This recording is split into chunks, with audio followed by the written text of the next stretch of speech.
And welcome everybody to Off the Hook Overtime here on YouTube. It's Emmanuel. I seem to have made it into YouTube land safely, Kyle. So did I. Yep. All right, and on Skype land, Rob. Yes, indeed. And Gila. I'm here too. And Alex. Yeah, I'm here. Rough transition, but I made it. Okay, I'm glad to hear that. And of course, we now have open phone lines. 802-321-4225 is our telephone number. If you have anything to say, to comment on, to contribute, please, by all means, give us a call and we can have a little chat. But the article I was alluding to at the end of the show was a guest essay in the Times today, The Right's Triumph Over Social Media by Julia Angwin. Basically opens up the red tide that swept across the nation in our recent election marked many things. One of them was a right-wing triumph over social media.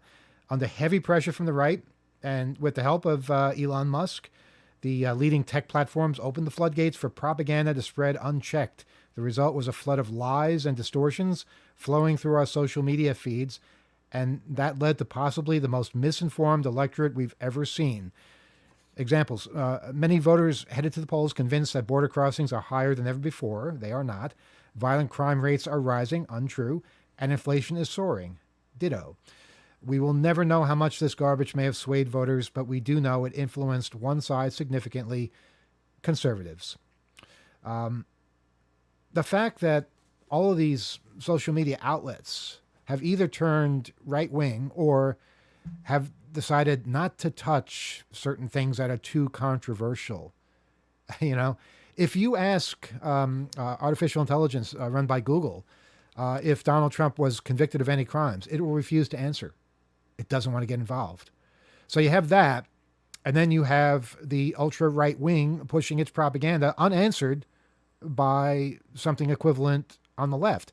And people's perception of Silicon Valley, of high tech, is that it's leftist.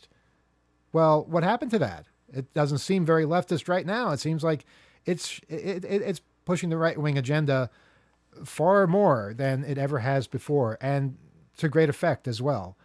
So that kind of thing scares me. And it's, you know, it's part of why I'd like to see people gathering in 1, 2, even 3 new places.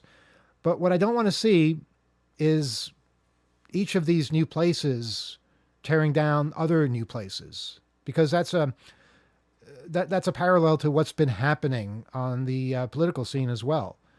We need to basically support any place where people have a chance to express themselves, to meet up with other people, and to grow a community.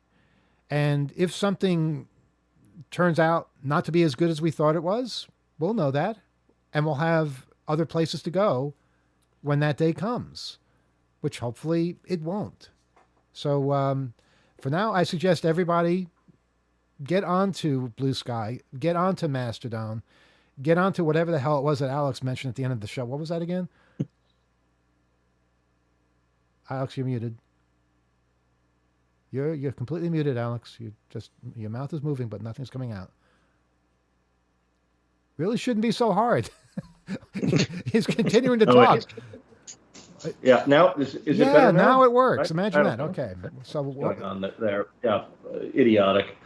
That was Farcaster. So I think if you go to farcaster.xyz, you'll be safe. You actually have to install something called Warpcast. What do you mean you have to install something? This is what we warn people about. Yeah, so you need a particular client in order to access Farcaster called Warpcast. And you can download that for your iOS or Android device right from your Google Play or Apple Store, whatever the hell they call it, the App Store, I guess. And yeah, it's interesting. I mean, I don't use it all that much. You know, I'm not a big social media person in general. Well, what is the advantage of this? Well, it's decentralized. It's kind of based off of Web3 technology. Mm-hmm. It doesn't have the kind of the noise and the clutter and the alt-right poisoning everything, the pornography, the violence, etc., that you're seeing all the time now on Twitter. You're not forced to read Elon Musk's posts. It's a more genuine community. I think it's very tech focused as well.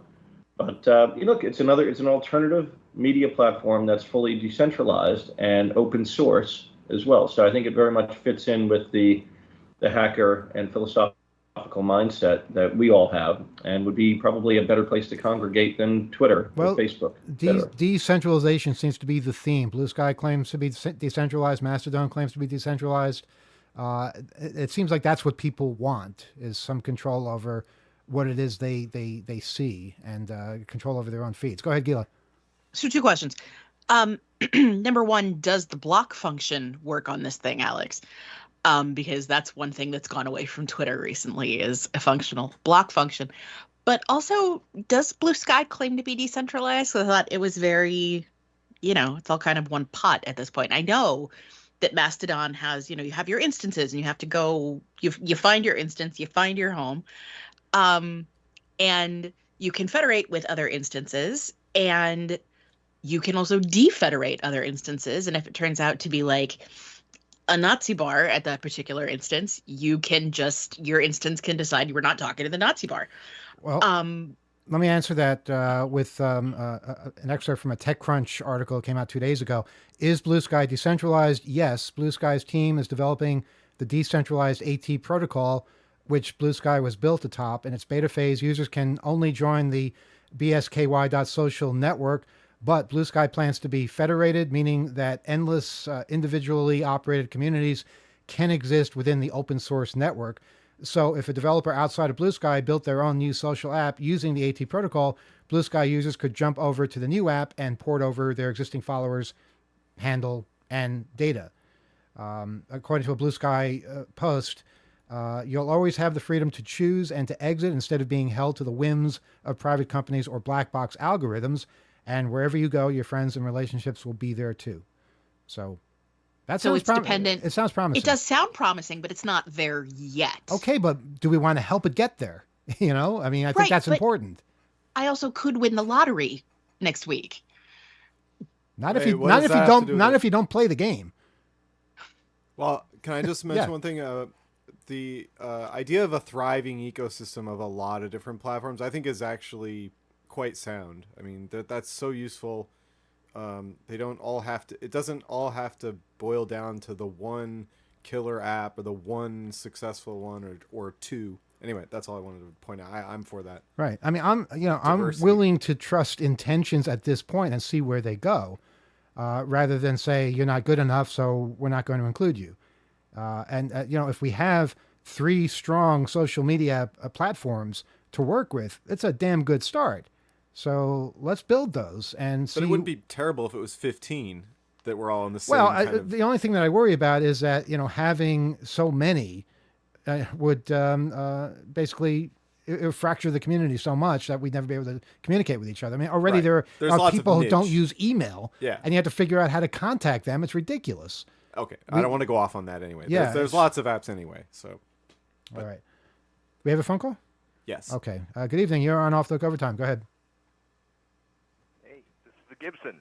Hi, everybody. Hey, how you doing? We're talking about federated Mr. Mayor. social media. I have opinions. Surprise. All right. Yes, you run on Mastodon instance, I believe. I do, but also as part of the Valid project, one of my core contributions was monitoring other emergent platforms at the time to understand what their MO was and what they were trying to accomplish. And Blue Sky was one of those platforms. Now, and what did you find? What I found was they changed their direction quite a bit in the early stages with what was popular in the moment. For example, they were largely going to be NFT and cryptocurrency related when that was super hot a few years ago, right? Over time, that changed. They kind of backed off. They got into this federated model that they started building. There's been a lot of contention in that developer community about whether or not to carry on with the federated model, although it sounds like it's back in style for them, which is good. I applaud them for that. The one thing that they do that they don't really talk about enough, in my opinion, is that even if you're federated, they have something called the Big Social Graph that is a centralized social graph of all the federated nodes that talk to Blue Sky and all of the users on those. So there is still a data collection model that you will not have control over if you're using the AT protocol. Okay. And establishing that, because that is kind of the violation of privacy that you would think you would get out of a federated, or the opposite of the privacy that you might think would get out of a federated model, right? okay. So I'm not here to like say they're all bad, right? But what I am here to say is that some of the things they're doing, to me, point toward further monetization of the platform and turning it into something that may be user hostile over time. It's critical. We're getting different voices somehow. I'm not sure where they're coming from. Is that you, Alex? He's stabilizing. Alex, you're all grainy. You're still What's going muted, on there? though. Can you unmute when you're You're ready? in New York City. How do you have such a poor connection? Now he's I don't frozen. know. I don't know. He's completely happened frozen there. now. Okay. Am I back? Well, you're sort of back, but what was it you were trying to say? I thought there was a pause, so I jumped in. It just turned out that my internet connection had somehow Let's stop crapped talking out. about your internet connection and get to the words you want to say. Jump Yeah, in. I was agreeing with Gibson in that you would think that the ability to control where your data is going would be part of this decentralized or federated model that Blue Sky was developing. But if that's mysteriously absent, then you're not getting the benefit of the bargain there. You know, it's a buzzword without any kind of distinction between it and Twitter. Then, And I want to point out that I am hopeful, much like I mentioned a little while ago. I am very hopeful that we have an ecosystem of these sorts of environments, right? I'm not someone that thinks there is one right way to do it. Lord knows I have enough ammo in my debate belt about Mastodon's mistakes they've made over the years, right? And I'm still running that software. Like there's mistakes made no matter who creates the platform, and I think the thing is we have to avoid it becoming another data silo that can fall to Cory Doctorow's encrapification. Wait, we're not on the air. Yeah, you can say it. Anyway, we won't fall to enshittification, right? So you're in a situation where you want to avoid that data siloing occurring, because that's where the value comes from, and that's when the decisions to make changes to the platform that do not advantage the user comes in, time and time again, right? We've seen it with Facebook. We've seen it with everything. If you have a true federated model where that data isn't necessarily being monetized in that fashion, you have a more free model, in my opinion, and one where communities and users are able to make choices that enable them to protect the communities they love, to protect themselves, and to still have a social media experience that works for them. Now, that said, Blue Sky may turn this around. They could surprise me, and I would love to see that, right? But I'm just saying that there's a lot of indicators here up front, and I do threat modeling for a living, basically. There's a lot of indicators up front that make me not feel comfortable with the direction and the decisions they make. Well, do you think there is time to have a dialogue and to get them to get on the right course, or do you think it's too late? Early on in that development period, there were some decisions made about who was really able to communicate and contribute to that effort that give me a little bit of pause. For example, the Fediverse, Mastodon in particular, I guess I could say ActivityPub, since we're really talking down to the protocol level. They had representatives in the Blue Sky project as well.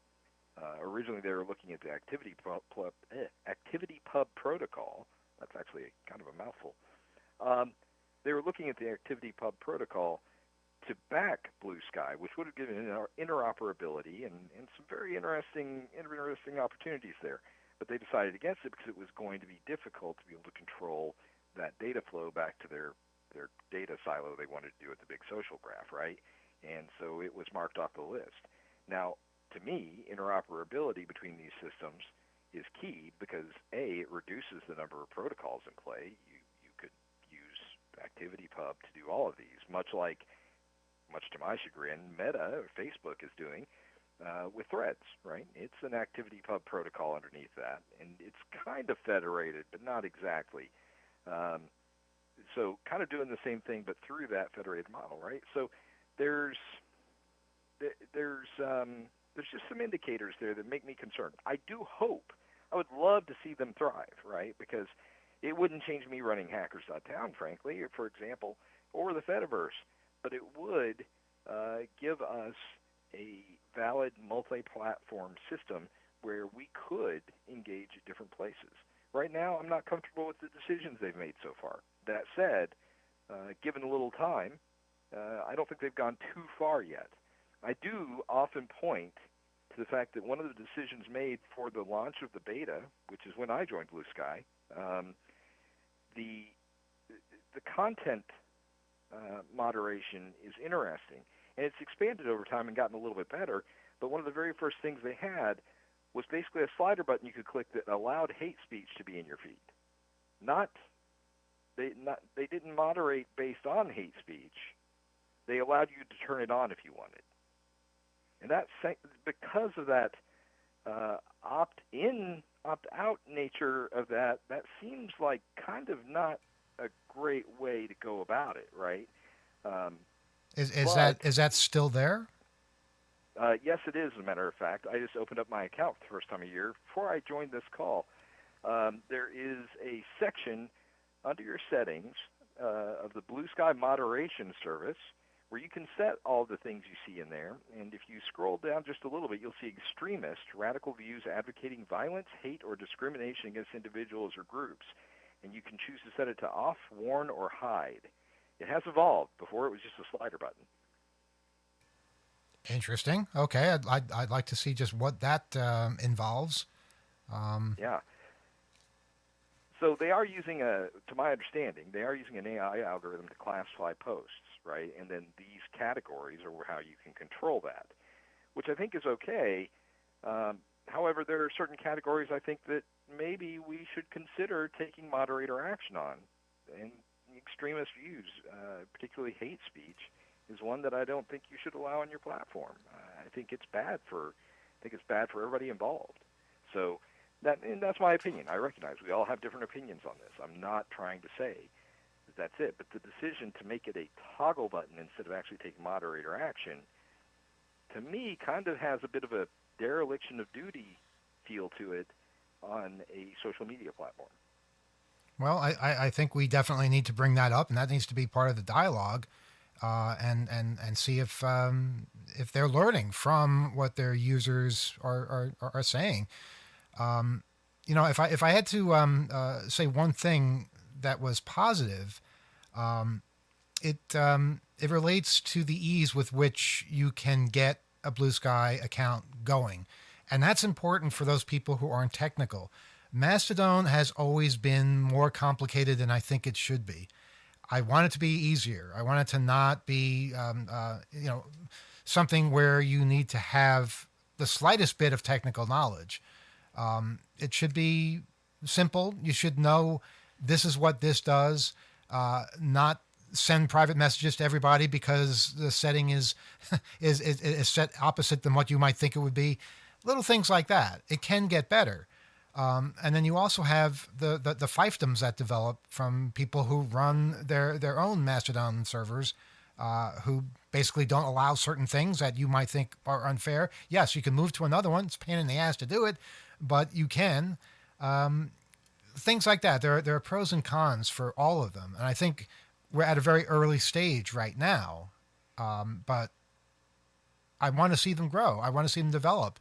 And if it gets to the point where it's obvious that this particular platform is doing too many evil things, well, then we're in a good position to say that's it. We have another platform to go to. But yeah, I think it's too early to know which one is going to be the most successful or will best serve our purposes. There's still time to help in the shaping of that, and I think we should take that opportunity. Right. So I agree with you fully on that. I want to be clear. Mastodon, the Fediverse as a whole, has an adoption issue with a bit of a technical barrier up front. People have talked about it and reported that a million times, right?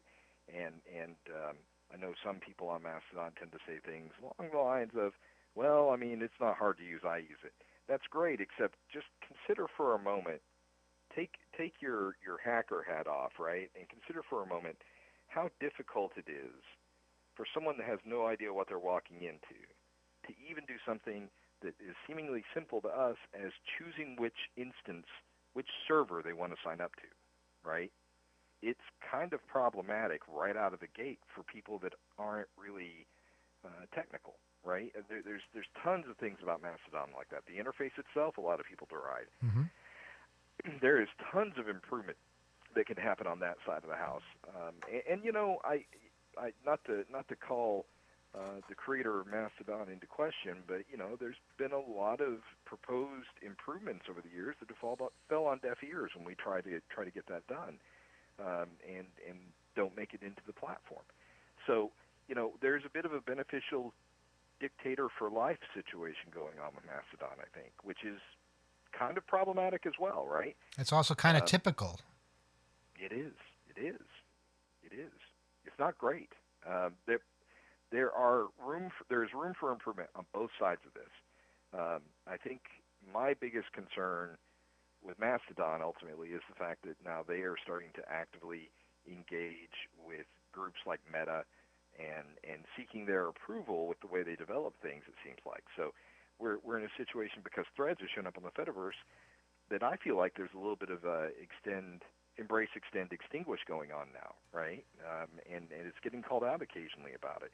But it's one of those where there's this successful protocol and platform that's working pretty well. It does have its barriers, and it needs to get better. Accessibility could be way better. But even they are starting to be impacted. The development team for it is starting to be impacted by the traditional social media silos, the data collectors, right? So, well, that's not good. Yeah, I mean, no, there's issues there too, right? Yeah. Well, threads showing up on the Fediverse really kind of soured the vibe a little bit, you know? Okay, let's look to China. Are they doing it right? Because social media sites over. I'm desperate at this point. Yeah, yeah. I mean, I'm sticking with the Fediverse right now, mainly because it allows me to control the experience for my community, and allows my users to control their own experience a little bit better than everything else out there. But at the same time, it doesn't escape a lot of the same pitfalls. Well, tell us something about what it's like to run your own Mastodon server. What's involved? Most days it's pretty easy, right? If like as you know, we keep a closed community, so you have to have an invite. Someone that's there already has to invite you, sort of thing, right? And so as long as 90%, 99% of the days, there's not really a whole lot that has to be done. What we will see is we'll find reports of another instance somewhere that's hosting or saying things that fall under the hate speech category, things like that. And we'll have to go defederate from that or something along those lines. And it's just a few clicks of the button normally then. Upgrades are a huge pain in the butt for that server. Like, we are 8 years into this, people. This should be an easier process than having to go back to the original documentation and work through an upgrade just to upgrade your server. And it's hit and miss many times on your results. Like, you'll run through the upgrade, and you might end up with a server that doesn't come back up pretty easily. And, so backups are critical when you do them, things like that. So the actual maintenance of the back end is kind of painful sometimes. Most of the time, 80% of the time, no problems. That last 20% can have you down for days in some cases, and it's very bad. So that's to me, from an admin perspective, the weakest part of it. Occasionally you'll have somebody that's having a bad day, and they've been a valuable community member or something, but they come in and they just put somebody on full blast and in a way that you can't ignore it, and then you have to take admin action against one of your own. That's not fun, right? That's a bad day. Probably the thing I hate about it the most, because I consider most people in our community friends. So to me, having to deal with that on a day is really painful. Other than that, like, the actual experience of running it and just day-to-day operation is not bad. But you do have a bad day every once in a while, but I think you have those situations regardless of the platform. Problematic users, things like that are always going to show up, and then you have to deal with it somehow. And that goes all the way back to BBS era, right? Yeah, I was just going to say, this reminds me of running BBSs. It's very similar sounding. It is very similar, actually. Like you're looking at that sort of hyper distributed model, right? And in some ways, you could even say it's sort of store and forward on the way it communicates messages. It's not really store and forward because it's more real time than it was back then, but it's not dissimilar. Like when you think of messages traversing the Mastodon network, if you or actually ActivityPub, I should say, all of the Fediverse, not just Mastodon. When you think about how those messages flow, if you look at the usernames, you'll notice they look a lot like email, right? So-and-so at server name. Mm-hmm. It actually works a lot like SMTP, the email protocol, like the way it exchanges messages, the way the data flows. Like until you get down to like ports and stuff, it's actually really similar. It's a very good close analog to what we understand as how email works. So, to me that's a kind of a good analog way to explain it, right? But it creates the fiefdom problem. I had several slides at the Valid talk we did at Hope this year that kind of went over how we got here, and it pointed out these weaknesses in the structure, but it shared it with BBSs almost directly. Like capricious admins are a problem. You've got all the same problems you get from any distributed thing. Net splits happen, which are you talked about earlier, when sometimes you can't get to one server from the server you're on. Well, that's really kind of the same as a net split if it happens at size, and it has happened more than once in volume. So, it's kind of the more things change, the more they stay the same at the end of it. You're using the web front end to serve everything. You're using TCP/IP now, but it's really very similar to the experience of running a BBS. Gila, go ahead. So first of all, hello to everybody in the chat. We have 55 people watching us right now, which is awesome. And a lot of really active conversation happening in the chat, which is always wonderful. I would like to share a comment from one of our listeners, which I think illustrates the fact that I'm not the techiest person on the planet, but I am succeeding at Mastodon. So here we go. Jason says, I was thinking to host Snack instead of Pleroma as a Fediverse server, but I don't know how good Snack is, but I have more federation issues with my own Pleroma instance compared to Fostodon. And I actually poked Rob in the arm and said, is that English? Right? I mean, that alone is kind of the problem, right? I mean, right there, it becomes so complex because the network becomes so varied and so distributed and weird that all these decisions, how do you even talk about them to somebody that's not immersed in the culture? Well, do you have to talk about it to some? I mean, maybe, this world can exist transparent to those who just want to use it to communicate. I think that's the problem, right, that we haven't reached that stage. We have not. I agree. That's where we need to be headed. But I think it's going to take something based on ActivityPub that is not Mastodon to get us there. I've been saying for a long time, quoting the old Nine Inch Nails song, this wasn't built to last. This is for right now. And so we are very much in a state of being where we've got this platform that does the job okay, but it's not mature, and it's got so many things that could be better about it, right? Like, to your point, the user experience could be a million times better than it is. What I was talking about earlier with trying to get this to where it's more manageable and easier for people to run on their own. I would love to see a Fediverse where everybody kind of had their own server. As a matter of fact, that's kind of what we were trying to do with Valid with the fully distributed model, right? Was get people. We still are trying. I don't want to say tried in the past sense.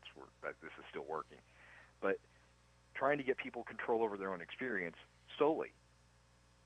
It would be better for everybody if you can do that in a transparent manner that doesn't require what we see with Mastodon now. Mm-hmm. Any other thoughts, comments? Alex, go ahead.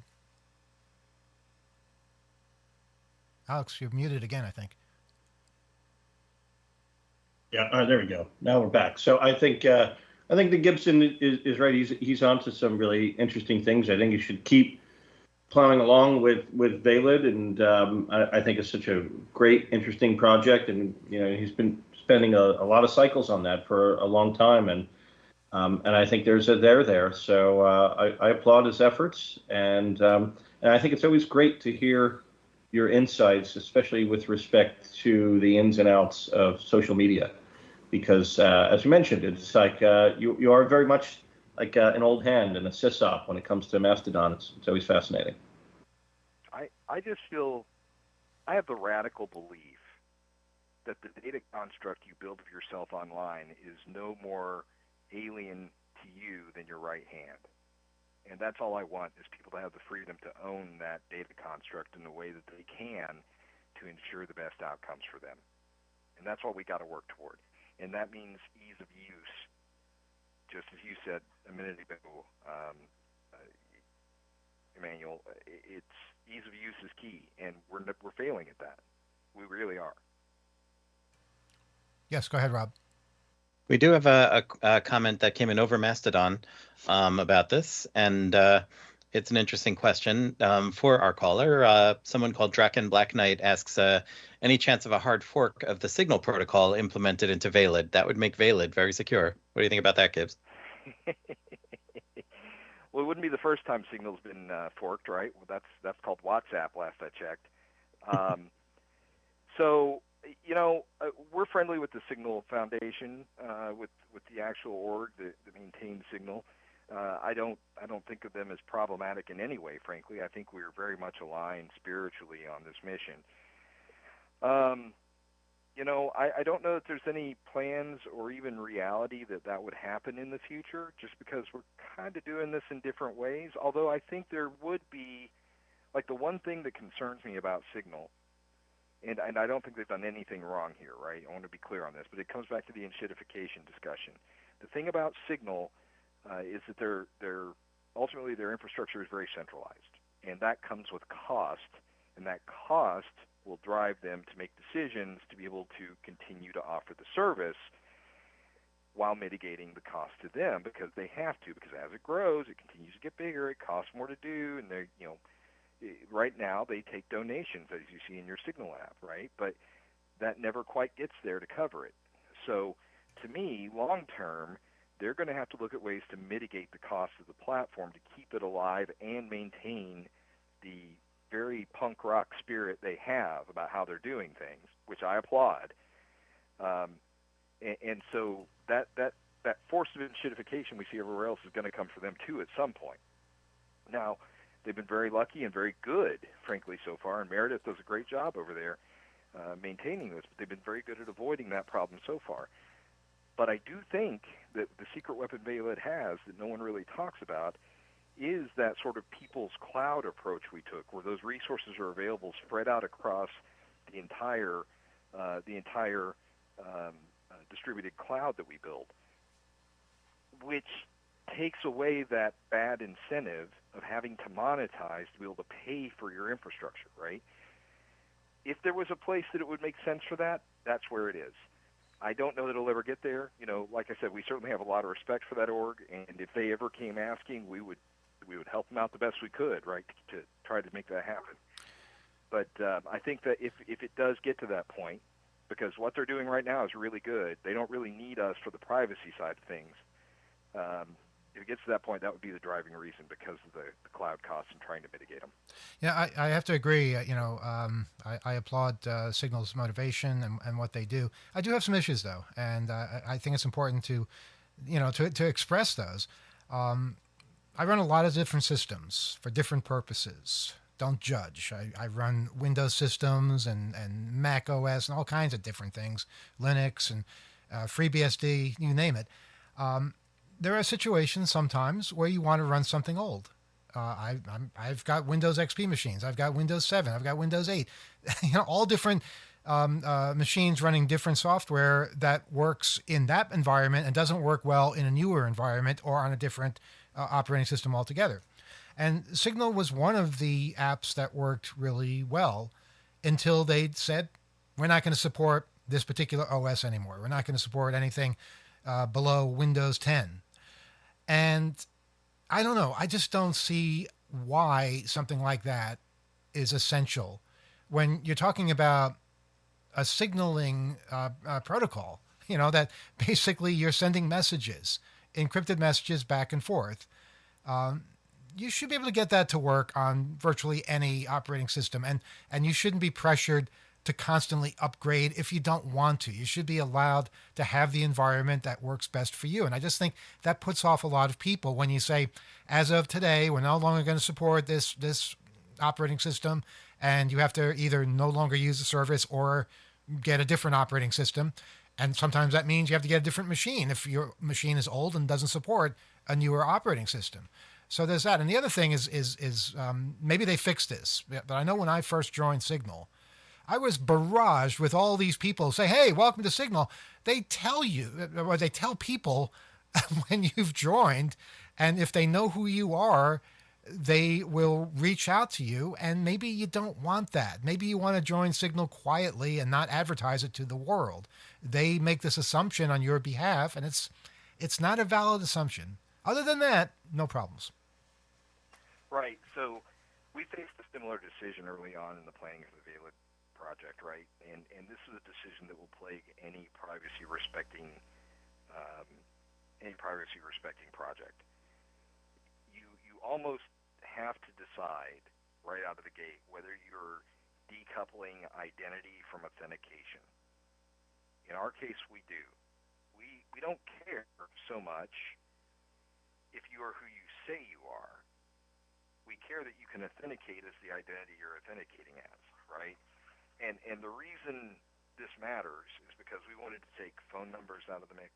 We wanted to take any personally identifying information out of the mix. And it's also why in the beta for Valid Chat, you'll see there's an invite system where you have to actually exchange your either a QR code or a generated hash with whoever you want to put as a contact into your Valid install, right? And the reason for that is strictly kind of old school, right? It's like, okay, you know this person, you know who they are, you've confirmed that, and that's why you're trading that information with them. Or you haven't, but that's your decision, right? Now, that said, Signal has gotten a little better, although I have a little bit of a concern about this too, because they have gone to allowing you to use a handle instead of a phone number while registering for Signal. Now, they'll have both, but you can use your identity as that handle instead, which mitigates that concern. But on the other side of that, somewhere there's a database that has people's handles and their actual personal phone number in the same database, right? So I have some concerns about that as well, because it could be an identifying mark that could be used against anybody. That said, Signal's been great about challenging that and stopping those sorts of abuses from happening. And so I can't complain too much. It's kind of a threat model that may never materialize. But ultimately, yeah, it comes down to how privacy extremist do you want to go, right? I agree with you. I found the Signal habit of telling everybody you've ever talked to that you're on Signal now. That was not great, and this is the one complaint I always had about them. I don't know if they still do it or not. I've been using it so long now. I haven't gotten one of those in a long time, so I'm not sure. Well, I think they do, because I occasionally see a notice that somebody I know is now on Signal. And, I don't need to know that. They'll tell me if they want to talk to me on Signal. But, I'm sure it's better for the product to be able to migrate people over to the Signal app from your Messages app or whatever. Get some permission to do that from the person who's signing in, because it could easily backfire, and they might be trying to do something more secure, and it's simply advertising to everybody, hey, this person now wants to be more secure. I wonder why. Yeah, I mean, maybe they don't want their abusive significant other to know, right? I mean, there's all sorts of reasons for this. True. Well, I think we're going to move on to another phone call, as this one has lasted for most of the hour so far. But it's been great. That. No, it's awesome. I'm so glad you called, and I hope you continue doing all the things you're doing, and that we continue to hear from you. Yeah, absolutely. Thanks for having me. We'll talk next time. All right. Be well. 802-321-4225. Any thoughts from Skype land? Oh, that was a lot of fun. Where are we in terms of commentary? Yes. Yeah, in response to the question that Gila pulled out of the chat with all the jargon that was arguably English, Alexius Pendragon said, "I am pretty techie and I got most of those words, but I still don't know all of them, and I don't need to. I'm still running a server with happy users that federates." Yeah, and that's good. That's good. But remember the problem I had with the Federation and running into some closed-minded people that didn't want me to mention the war in the Middle East, and as soon as I did, I got kicked off. You know, nonsense like that happens when you have little fiefdoms or BBS a type of scenery. You just have to be prepared for it. Yeah, it's part of the package, but I was kind of surprised by that. It was something that I wasn't expecting, that I wasn't really prepared for, and it was it was a pain to have to migrate somewhere else, but you can do it, and that's a good thing. Each of these platforms has its advantages and disadvantages. That's why I really would like people to run them into the ground, to like test them out, break whatever you can, figure out how to do it better, because that's how we build a community. Not by being victims of the established outlets that are abusing all of us in one way or another. 802-321-4225. Kyle, any phone calls coming in? We don't seem to have the bell on, so I can't hear. We do. Okay. Good evening. You're on Off the Hook Overtime. Go ahead. How you doing? Good. How are you? I have a Verizon built-in. Yeah, nice to meet you. My name's Nick. I'm sorry, say that again? Nice to meet you. My name's Nick. Oh, Nick. How you doing? Good. I got a Verizon building near me, and they just got hydrogen generators installed outside of it. I wanted to hear if you ever heard of that. I haven't. Anyone else? Hydrogen generators, not familiar. Yeah, so on the side of it says Bloom Energy. Like, that's the company that makes them. And there's like 8 or 9 of them in a row. It like turns natural gas into, I guess, hydrogen, and it's like a fuel cell. It's like a chemical reaction. It just makes energy. That's interesting. It's yeah, so it's cool. It's just like a local office of Verizon building, and it's just I got like a whole dock of these installed near the building. Yeah, it's distinct from, I guess, what would have more particulate and other kinds of exhaust in the form of diesel generators that were used for backups, but they could be using it for other kinds of. Go ahead. No, definitely, I agree with you with transitioning over from diesel. Yeah, they could be using it for other loads and or projects that aren't necessarily it's backup. advertised as like a solid state load almost. Right.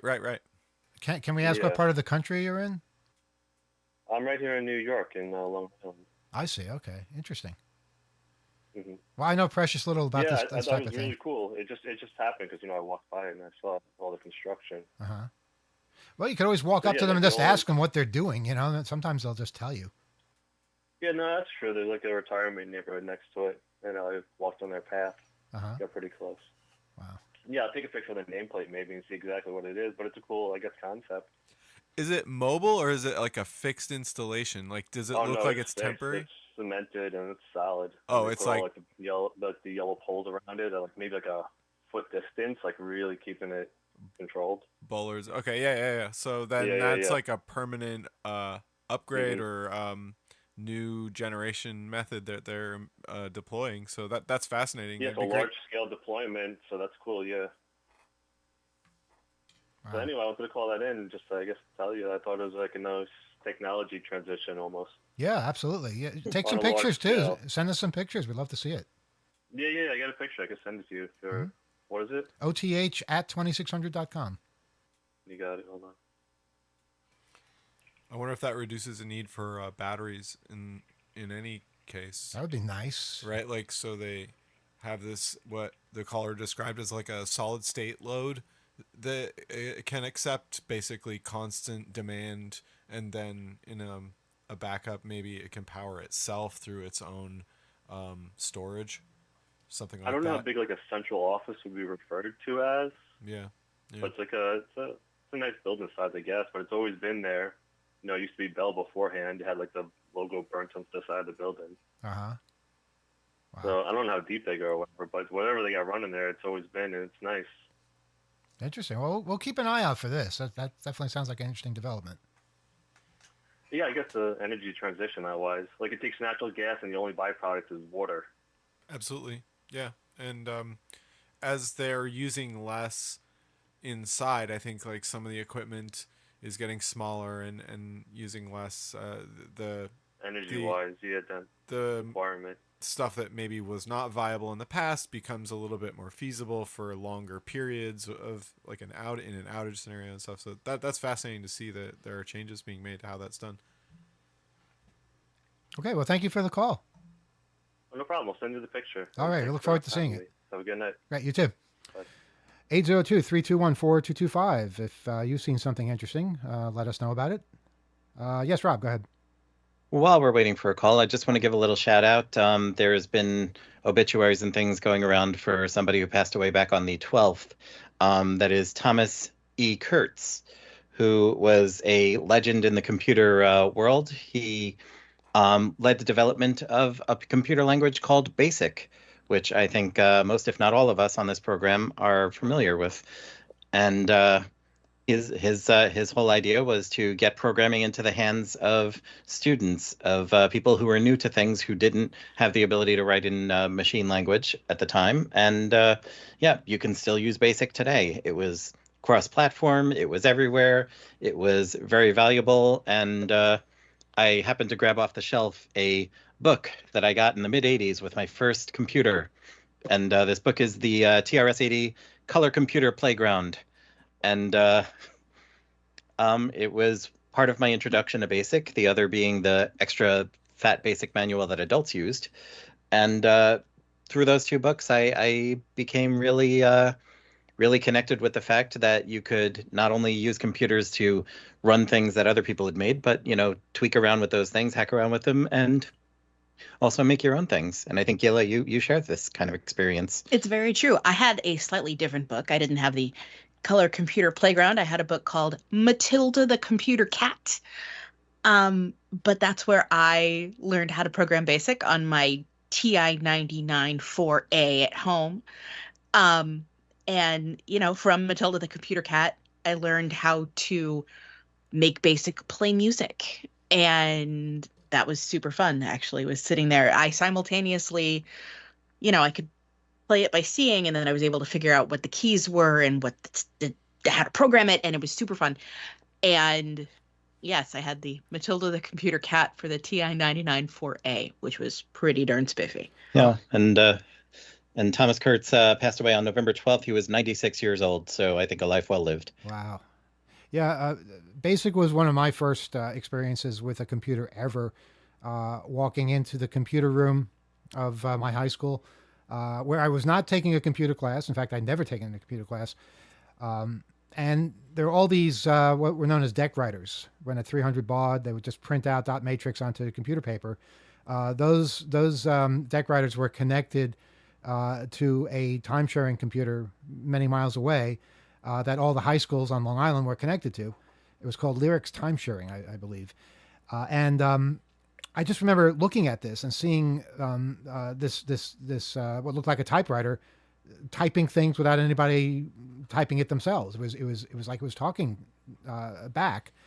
And I remember, if you type something wrong in BASIC, it would just echo back "what" with a question mark.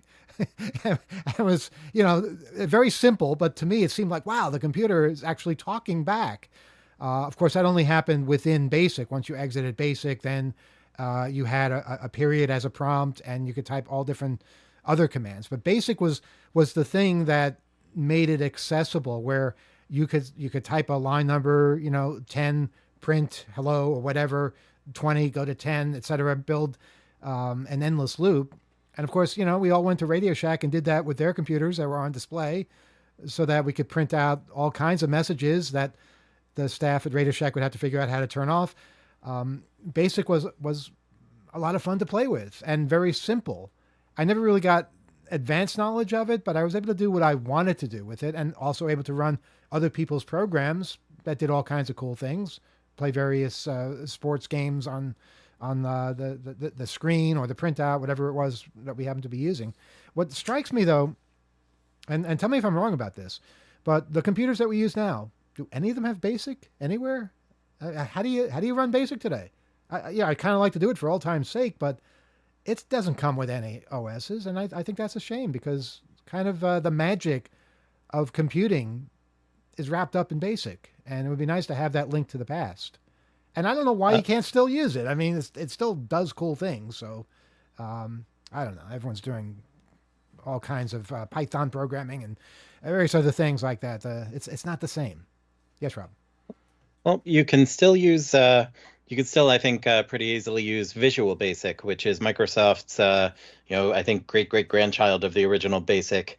And it's got a lot of the same philosophy behind it, but it's a thing that I think does still exist in usable forms. It comes on Windows systems, or do you have to track it down? No, I think you have to get it deliberately. It doesn't just come with the thing anymore. All right. We have another phone call, Kyle? Yes, Okay. there is someone on the phone. Thank you. Good evening. You're on Off the Hook Overtime. Go ahead. Yes, I remember BASIC. Rebel, with BASIC you're at slipping. Radio Shack. You're call number 3. You usually call number 1. What happened? I thought that you've been taking so many phone calls. I didn't. I wasn't. Well, we take the phone calls of the fastest dialers first, and that used to be you. Let's see. Well, we all get Yeah, older. I It's no remember shame. Yeah, I remember playing with BASIC in college. Not in college. No, you're a little older than me, so I remember playing BASIC in Radio Shack. That's what I meant to say. That's where you went to school? No. Actually, I played with Digital Equipment Corporation's terminals in college. Ah, yes. I think we all did. Now you said you had a time sharing thing. At college, we had a mainframe, and we had DEC BT, I think it was 320 terminals, and we do programs like DCL, Digital Command Language, and we had WordPerfect and things like that. Mm-hmm.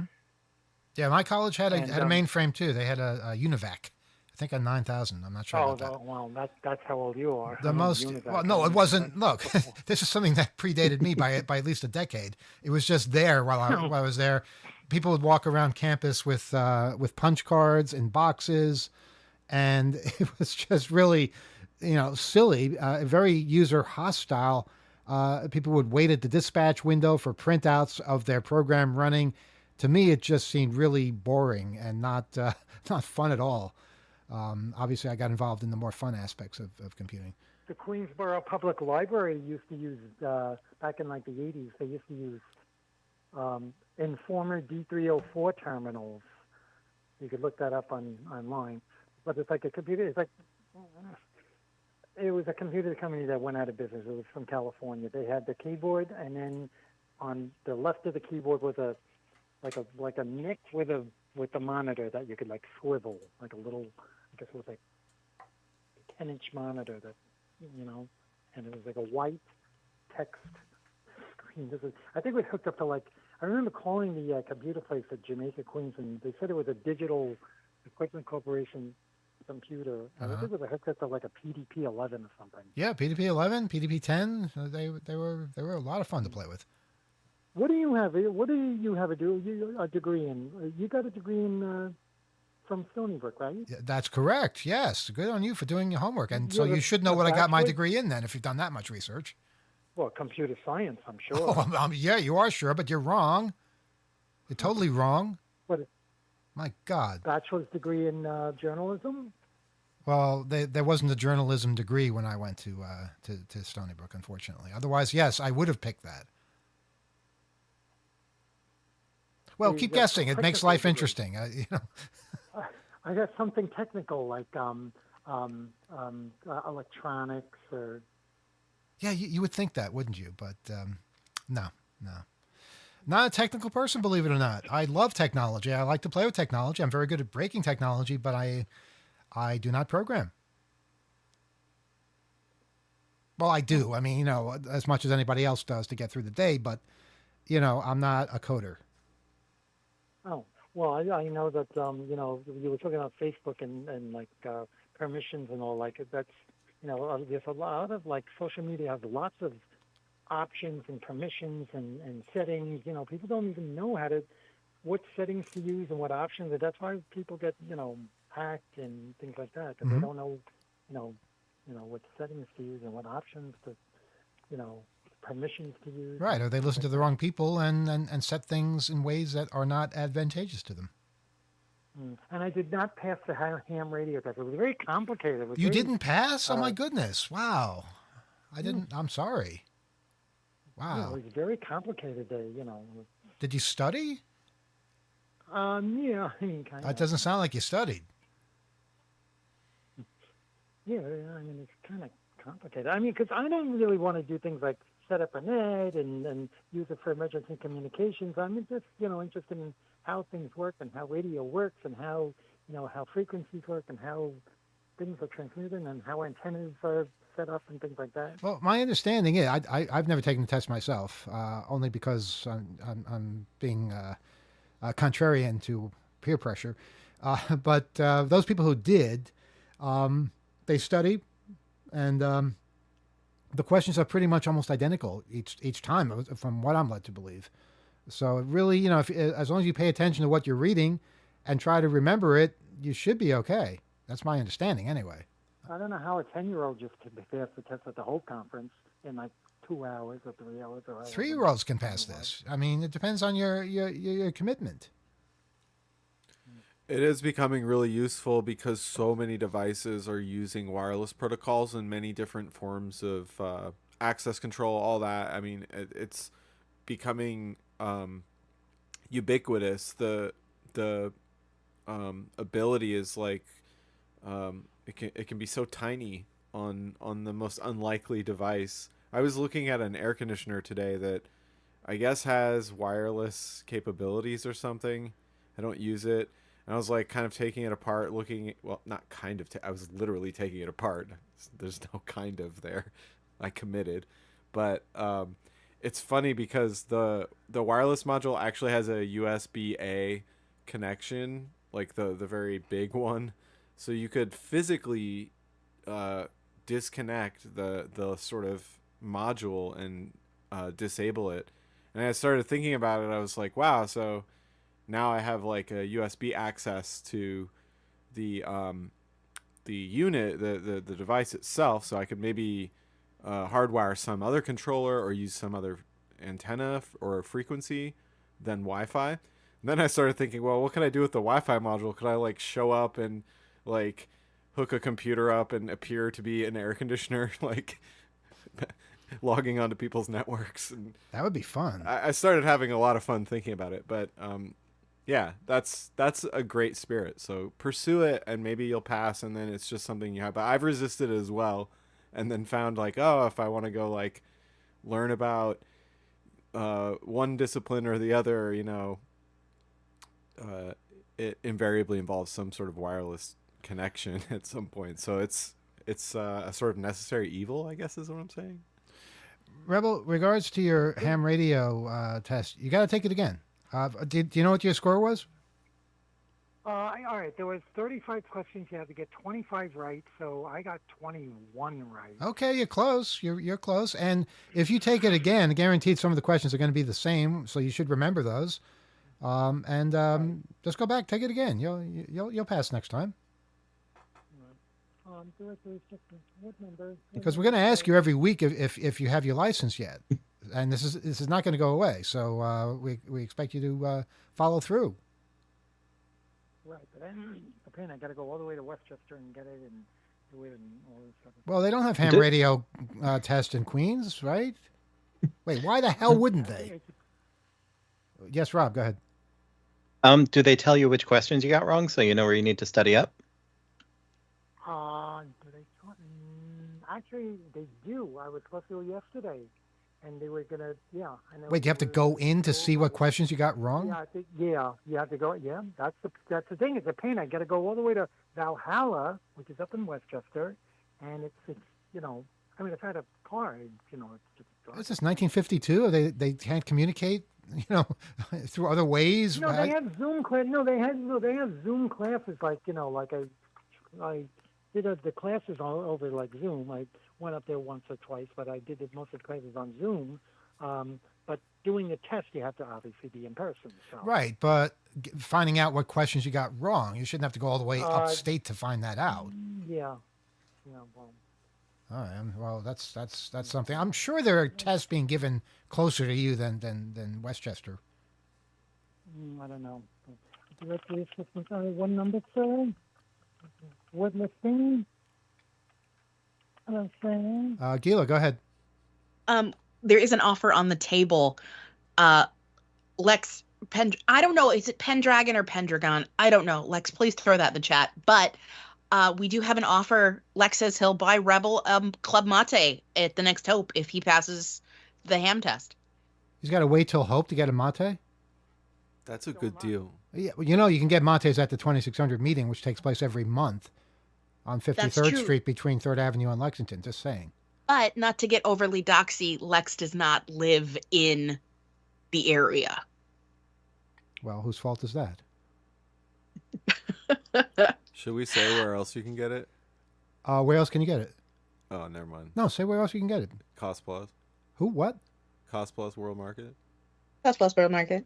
Okay, say it louder so people can understand. Cost Plus World Market. Where is that? I don't know of any around. I don't know. It's in more places than when you're looking for it. It's everywhere, but then like if you're not thinking about it, it's like camouflage. So if I start looking for it, I'm going to see what Cost Plus what now? Yeah, they're everywhere. They're everywhere. I'm going to hold you to that. I'm going to go out right now. They have some spiffy stuff. They have some spiffy stuff. It's a world. Oh wait, no, we got this on the West Coast. On the West Coast. You're absolutely right. Yeah, but that's a West Coast thing. Is it an East Coast thing? You're getting people's hopes up. I don't know. The East Coast has to figure itself out. I'm not in charge of that. When you're traveling, look for it. We did find some Club Mate while we were traveling. That was fun. Both ham radio tests and Club Mate from time to time occurs in Queens. No one has ever failed a ham radio test while holding a bottle of Club Mate, a full bottle of Club Mate. That's a fact. Look it up.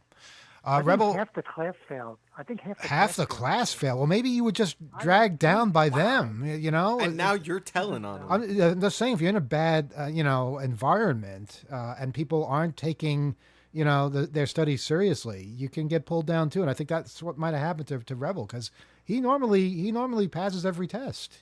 This is. And I don't like Club Mate. Okay, don't say things like you can't take back, Rebel. Be careful. Well, I don't know because I tried it at the whole conference. I don't like it. You know what? We can. He did. We can fix that. We can talk to you about that. That's treatable. Okay, Director, what listing, sir? I'm all right. This is the point where we disconnect because we are finished for the night, and you're the last call for a change. And it was good hearing from you. It's good saying goodbye too, and we will see you next time. Thanks everybody who called in. Thanks everybody who listened. Thanks everybody who's on the chat. Any words from the people out there in Skype land to the crowd before we leave? Yep. Thanks to all the folks on Mastodon listening. You can find us on Mastodon if you haven't already. Off the hook at hackers.town.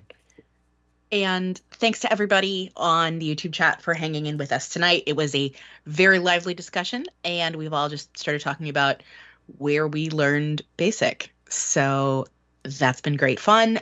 Thanks everybody for being part of it. And next week, if folks want to bring back the conversation about Internet of Things enabled devices like my brother's dishwasher, that can certainly be a discussion for then. And again, thank you for joining us, and we'll see you next week. You have anything, Alex? Not really too much to add. I just say I look forward to joining you all for our special Thanksgiving edition of Off the Hook next week. See you all then. And since you guys brought up Mastodon, I guess I have to bring up Blue Sky, where 2600 is on as well.